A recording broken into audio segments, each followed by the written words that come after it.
There is a city where Google Maps gets lost, where gunfire erupts faster than news can be reported, and where trash is so abundant that you're not sure if what you're stepping on is sidewalk or a mass grave of the urban system. Port-au-Prince, the capital of Haiti, is no longer a city. It's a nightmare of failed urbanization filmed in fast forward. Here the government is out of the picture, and gangs live stream their power with AKs.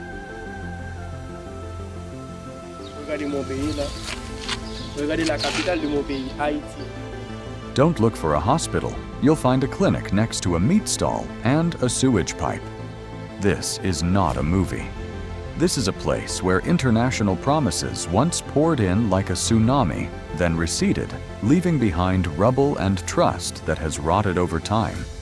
Do you still think you understand what an urban crisis is? Number 1. A day. In Port-au-Prince 8 a.m. main intersection near the city center, the temperature has hit 34 degrees Celsius. The air is thick with acrid smells, a mixture of old motorbike exhaust decomposing food in the open and overflowing sewers. People stream into the wholesale markets in no particular direction. Motorbikes climb onto sidewalks. Trucks block intersections. Pedestrians squeeze through the gaps between two-inching wheels. This is the normal rhythm of life in a city of nearly 3 million people, but with only a few hundred paid police officers. Garbage goes uncollected for weeks, piling up in makeshift models of the modern city. It blocks walkways, overflows into sewers, and covers business signs. In the year-round hot and humid weather, all the organic and inorganic waste ferments, creating a pungent odor, not a fleeting unpleasantness, but one that lingers in hair, in masks, and even in drinking water. A 2023 study by Haiti's Environmental Protection Agency found that only 17% of the capital's population has access to safe drinking water. The rest rely on contaminated well water stored in reusable tanks or rainwater collected from rusty roofs. Amid all this, ambulances are virtually non-existent. Not because the city has no accidents, but because most of the medical facilities here no longer function as emergency facilities. Many clinics operate as improvised clinics, staffed by unlicensed staff and medicine dependent on donations. The doctor-to-population ratio in Haiti in 2022 is 1 doctor for every 10,000 people, a figure that suggests a virtually non-existent health system. So how do people still live in such an ecosystem? The inner-city traffic system is almost paralyzed. On many roads, people use piles of rocks, old tires, and steel wire to set up unofficial checkpoints. Motorbikes are only allowed through after negotiating a fee.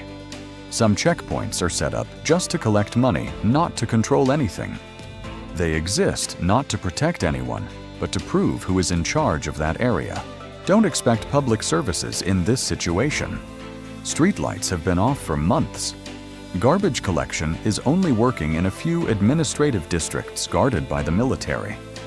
Cleaning up in densely populated areas is largely done by residents themselves, using personal tools, often shovels, sacks, and homemade carts. They clean not for money, but because they don't want rats the size of kittens crawling into their homes every night. In an alleyway in Cité Soleil, an urban area once planned as an industrial port, but now a symbol of failed governance, children play jump rope amid 2 piles of dry trash and 3 burned-out cars. It is not a moving image. It is a stark illustration of a city where all the principles of operation have been replaced by coping. Number 2. Urban Control Underground System. On the official map, Port-au-Prince has administrative districts, national highways, and government checkpoints. But the real map, the one people use to make daily decisions, is the map of the power of armed groups. There are no written directions, but everyone who lives here knows which areas are acceptable to drive in the early morning which areas to avoid after 3 p.m., and which roads require lawmaking fees at both ends. As of early 2025, about 85% of urban areas are under the direct or indirect influence of groups armed with automatic weapons. They have established control zones as parallel administrative units. Some collect fees to ensure safe operation of trucks. Some organize food distribution networks, set their own curfews, and control the flow of people in and out. The existence of this underground system is no secret. It has become an alternative structure in a context where the state is no longer capable of managing it. Organized violence does not take place in the dark. It occurs in broad daylight at busy intersections in front of schools and right next to wholesale markets. Attacks between groups are often aimed at gaining control of areas of economic value: transport routes, ports, water plants, mini power stations. In 2024, the number of people killed in clashes related to territorial disputes exceeded 5,600, an increase of nearly 20% over the previous year. Notably, most of the incidents were not linked to political resistance, but to the process of gaining control of physical infrastructure. In many densely populated areas, people do not call the police when there is an incident. In part, this is because no one comes. In part, it is because they fear that their calls will be monitored and marked as non-neutral. This situation has forced many communities to develop informal systems of self-defense. One group may assign people to be on duty at night, take turns keeping watch, or join forces with another group to share information. But such models are often unsustainable. It only takes a new armed group with more firepower to come along, and the entire community order can be wiped out in a matter of days. The answer lies in the fact that public security forces are increasingly being sucked into a state of powerless middle ground. They exist, but they do not control the situation. About 40% of the force is allocated to protecting government figures and buildings. The rest are spread across hundreds of residential areas with inadequate equipment, poor communication, and the risk of being targeted while on duty. Many police stations are completely abandoned. Some are repurposed by the very groups that control the areas. On the ground, the line between the government and armed groups is increasingly blurred. From the outside, this situation might be analyzed in terms like statelessness, urban geopolitics, or uncontrolled society. But for local residents, it is simply the state of everyday life. There are no warnings, no official bulletins, no clear line between order and chaos. Everyone has to navigate this fluid map of power, not to resist, but to survive. Number 3. Consequences of spontaneous development. Port-au-Prince was not destroyed by a single event. It collapsed piece by piece, year by year, by what was called population-driven development, without any long-term planning.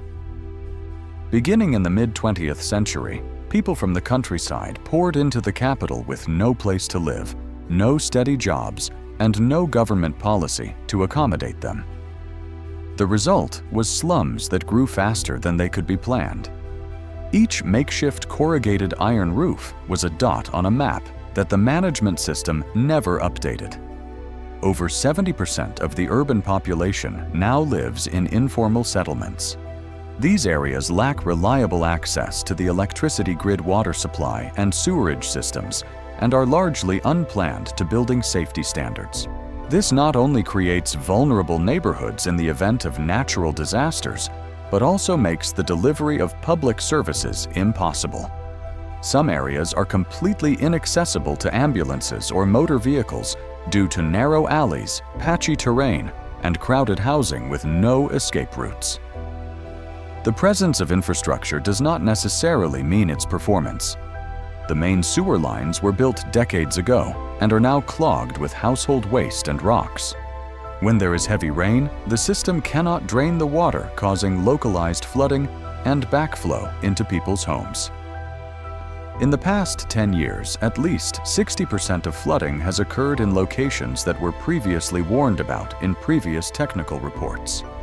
No upgrading process has been carried out thoroughly because it is impossible to evacuate residents at these locations. Another characteristic is the way urban areas expand without passing through the center, but spread randomly along secondary traffic axes.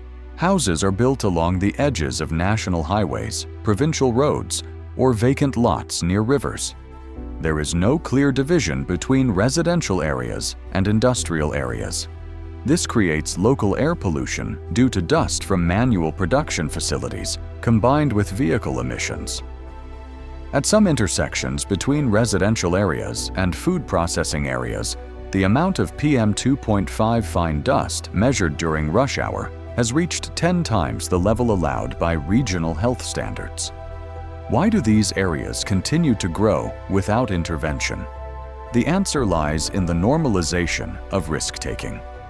When illegal construction continues for decades without clear consequences from the authorities, the entire urban fabric is transformed against itself.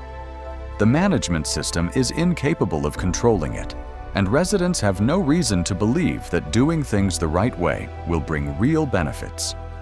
The problem is not a lack of investment, but a lack of structure to make that money work. Number 4. Memories buried under concrete Port-au-Prince had a chance to rebuild completely. In 2010, a 7.0 magnitude earthquake destroyed nearly 60% of the city's infrastructure in less than a minute. The international airport government buildings, schools, hospitals, all collapsed. It marked the moment the world turned its attention to Haiti as a hot spot in need of emergency aid. But the billions of dollars pledged in the aftermath of the disaster left a legacy of half-built structures, makeshift settlements, and a broken system for distributing resources. 15 years on some makeshift settlements remain as they were after the earthquake. Wooden-framed shacks and plastic tarps have become permanent homes. Others have been repurposed as illegal shelters for migrants from the poor northern countryside. Reconstruction has not created new structures, but has deepened the gap between expectations and reality. Many of the structures erected after the earthquake have collapsed within a few years due to poor construction quality or unsuitability to geological conditions. The concept of economic recovery in this context does not mean improving labor productivity or building up manufacturing. Instead, it is associated with short-term survival activities such as distributing relief goods, reselling aid materials, and setting up temporary markets on the site of abandoned buildings.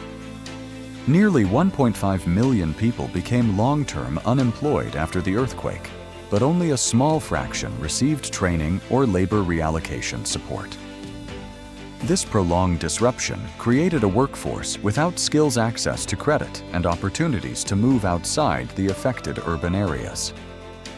Amidst this, one thing remains: most people do not know exactly who is responsible for the devastation that followed the disaster. What can you trust when those who promise to help are no longer present, and those in authority have no answers? The absence of clear accountability creates a gray area between victims and the system, where the memory of the disaster is not just about the material loss, but also the feeling of being left behind in the very city that promised to rebuild better. Number 5. Culture, beliefs, and social adaptation. Traditional religion in Port-au-Prince is more than just a faith. It serves as a social structure, a channel for community coordination, and a psychological buffer against uncertainty. Folk religious rituals, particularly forms that combine indigenous African beliefs with Roman Catholicism, are frequently held in isolated neighborhoods. Places of worship are not only places of worship, but also centers of social life, meeting points, and sometimes temporary shelters. In times of stress, rituals serve to affirm spiritual order, maintain community boundaries, and create a sense of power beyond politics. In addition to religion, street art and music have played a role in conveying messages of resistance. Abandoned walls have become murals depicting symbols of government failure, people's hopes, and the fractured history of the city. Many of the works were painted openly in broad daylight in areas controlled by armed groups. This was done without permission, but not prohibited either a tacit recognition of the social role of art in a city without a clear censorship apparatus. When the state is absent, when public services are disrupted, when no one offers long-term direction, what keeps people from feeling a sense of community? In an environment where formal structural elements are erased, it is cultural behaviors sometimes irrational by economic standards that act as a social nervous system, keeping the city from falling into complete unconsciousness. Number 6. Self-organization efforts in a broken system. In a climate where public finances are drained by crisis, infrastructure is collapsing in stages, and the administrative system is no longer able to function. Self-organizing structures become the only way to avoid total collapse. They are not part of government plans. They are not listed in investment portfolios, but they keep the city functioning at the most basic level. In many residential areas, people set up water supply points by connecting pipes from deep boreholes, semi-spontaneous, divided by hours, with guards to avoid collisions.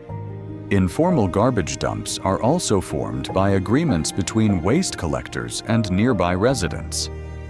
Some areas can maintain relative hygiene, not because of a waste treatment system, but because a group of local people devote effort to sorting garbage at the source. Some youth groups have no formal organization, but have built local alert networks. When there is a disturbance, a turf war, a local shootout. They use phones, whistles, and colored flags to signal safe passage. None of these systems are high-tech, but they are far more reliable than any threat alert app that has been tested here. Amid all the lingering darkness, the question is not why these structures have not spread. It is how they have survived in the face of a lack of trust resources and legal protection. Without funding, without legal protection, without political interest, these bright spots operate for a very basic reason. When the entire system fails to protect a community, that community is forced to learn to protect itself. Number 7. The bankruptcy of the private system. The police system's shortage of manpower and resources is no longer a temporary problem. The metropolitan area has one of the lowest officer-to-population ratios in Latin America. Some of the force is devoted to protecting key targets, such as government buildings, strategic ports, and vital transportation routes. The rest is spread too thinly to respond quickly to complex security incidents. Meanwhile, the court system operates in a fragmented, unindependent manner, unprotected from interference by powerful groups. Civil lawsuits drag on for years without resolution. Criminal cases are stalled due to a lack of witnesses willing to testify or because files are lost. This situation not only delays the resolution of complaints, but also has a deeper consequence. It encourages informal, even violent resolution of disputes. The question now is what mechanism is replacing the role of the law? In most densely populated areas, the final decision is not made by the courts, but by a local power structure. Some minor conflicts are resolved by negotiation between residential groups. More serious cases are often dominated by the group that controls the area, even though it has no legal status. When fairness is negotiated rather than protected, the concept of justice is no longer independent, but becomes a product of power and intimidation. The legal system, instead of being the foundation, becomes an auxiliary element that is relegated to the periphery of real influence. Number 8. International impact and the long-lasting isolation loop. A capital city less than 1/500 kilometers from the American coast remains without a legitimately elected government control of its territory or internal security. This is not just a domestic problem, but a reflection of a persistent failure of international support and oversight mechanisms. More than a decade after the first post-disaster emergency aid packages, direct support for infrastructure reconstruction has dropped sharply. Some of the budget has shifted to immediate humanitarian programs, such as food distribution fuel advances or mobile medical assistance. These measures sustain life, but do not provide a long-term foundation on which a new system can emerge.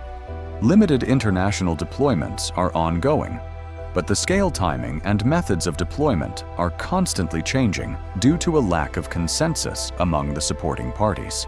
While waiting for a unified solution, armed groups are expanding their territories, controlling transit points, and establishing their own relationships with traders, creating a parallel economy outside the control of any state. Why have these interventions failed to produce systemic consequences?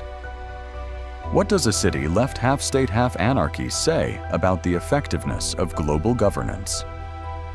While other regions that have been in similar situations have recovered, Port-au-Prince remains a low point on every development index, and no one has a clear end date for this cycle. Number 9. Resilience and irreversible risks. The rate of young people leaving the city is increasing every year, not only because of the lack of jobs, but because they no longer see any model worth staying in. The collapse of the public education system has caused more than 50% of students in urban areas to drop out before middle school. The quality of human resources is still lacking, while the capacity of the informal labor market has exceeded the threshold. At the same time, climate change is making its mark. Average annual temperatures are 1.3 degrees higher than they were in 1980-2000, putting an increased strain on an already strained health system. Every heavy rain brings with it the risk of landslides washing away the soil in hillside settlements that lack proper foundations and flood protection. Widespread power outages are more common in the summer, putting the preservation of food, medicine, and drinking water at serious risk. At that point, Port-au-Prince was no longer a city in crisis. It had become a deconstructed residential unit where all traditional urban functions had ceased to function and whose future depended entirely on one factor: whether the world would decide to sustain its existence. Port-au-Prince is not a distant story. It is an existential warning of what happens when a city loses touch with itself, when systems stop working, when people are forced to replace the role of the state, and when life must adapt to chaos as the new normal. Some places don't need war to fall apart. They just need to be forgotten long enough. If you think content like this needs to be further explored and brought to light, please leave your thoughts in the comments section. Share the video with those who are interested in the hidden corners of the world, and don't forget to like and subscribe to the NVL Travel Documentary channel to explore more stories with us, authentic, direct, and unabashed.